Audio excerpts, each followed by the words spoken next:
ఎక్కడుందండి? ఏం చేస్తుందండి?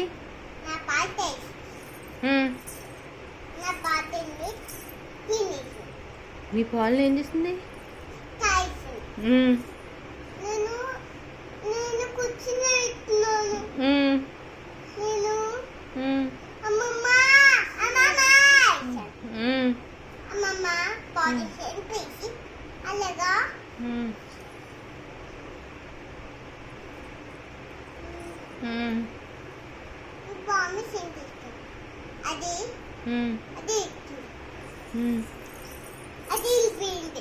ఎవరు తీసుకెళ్ళిపోయారు బ్యాంబూస్ని?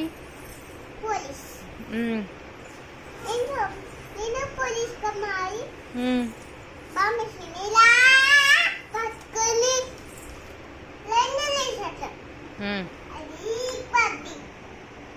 వీళ్ళరా బ్యాంబూస్ ఇప్పుడు వస్తుందా రాదా? మరి బయట ఎక్కడుంది? అదేంటి అరుతుంది బయట నుంచి? ఇటుక పడుకుందా అని అడుగుతుందని. బాబా నేను పడుకుని పోతుంది బాబా.